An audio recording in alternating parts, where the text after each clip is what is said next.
Welcome to the Daily Decant, your 5-minute briefing on the world of wine. Each episode delivers practical insights to help you choose, order, and talk about wine with more confidence in everyday social settings. Let's get into today's decant. Today we go to the frontier. The regions we've covered this week so far include Oregon, California, New Zealand. They're all established. Their reputations are built, their top producers are known.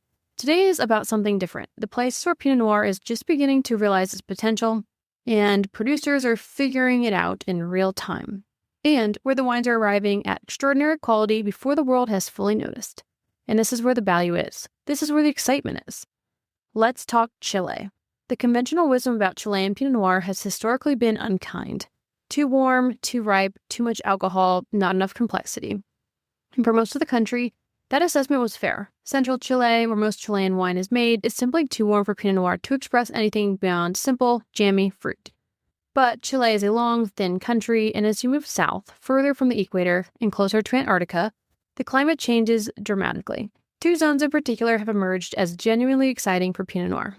Patagonia, or more precisely, the province of Argentine Patagonia, and on the Chilean border, is producing some of the most striking Pinot Noir in the southern hemisphere.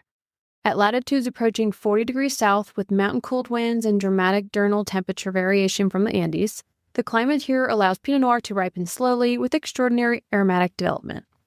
The wines have a purity and freshness that California and even parts of New Zealand struggle to match in warmer years.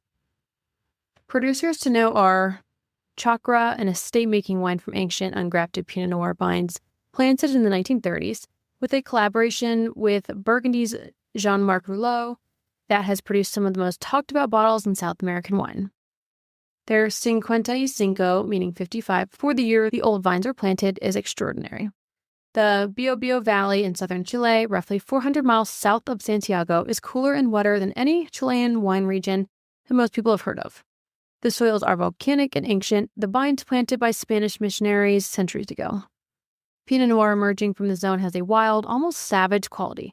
Earthy, herbal, with red fruit and a mineral tension that's completely unlike the rest of Chilean wine.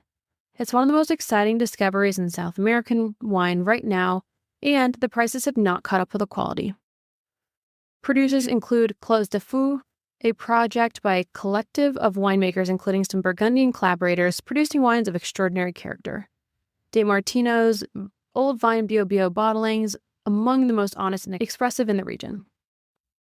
Next, we're going to go into Australia. The country has a complicated relationship with Pinot Noir. Its most famous regions are too warm for the grape, and for decades, the category was treated as an afterthought. But two cool zone climates have established genuine credentials. The Yarra Valley outside Melbourne produces elegant medium-weight Pinot with a savory, earthy character and genuine complexity. Producers to know are Coldstream Hills, founded by legendary wine critic James Holliday, consistently excellent. The Mornington Peninsula, a coastal finger of land south of Melbourne with a strong maritime influence, produces some of the most Burgundian Pinot Noir in Australia, which is silky, mineral, and restrained. And producer Stonier, 10 minutes by tractor. South Africa is next. South Africa's Walker Bay, and specifically the Hemel and Ardève Valley, which translates to heaven and earth, is producing some of the most exciting Pinot Noir in the African continent. The valley is heavily influenced by the cold Benguela current from the South Atlantic, keeping temperatures remarkably cool for its latitude. The wines have a distinctive earthy, iron, and red cherry quality with natural freshness. Producer Hamilton Russell is the pioneer of the region, making wines of genuine elegance and restraint that have earned serious international attention. The practical takeaway from today is the most exciting value proposition in Pinot Noir right now is in the places that mainstream market hasn't caught up to yet. Chilean Patagonia and the Biobío Valley are producing wines of real originality at prices that reflect obscurity rather than quality. South Africa's Hemel and Ardève is making Pinot of genuine excellence that would cost 3 times as much if it came from Oregon or New Zealand. And Australia's Mornington Peninsula is home to some of the most carefully farmed, thoughtfully made Pinot in the southern hemisphere. These regions are making world-class wine at prices that haven't caught up yet. Find them before everyone else does. The window on that kind of discovery is always shorter than you think. Tomorrow, we'll go into the practical buying guide, and all 5 days of this week distill it into what you actually need to know to buy Pinot Noir well.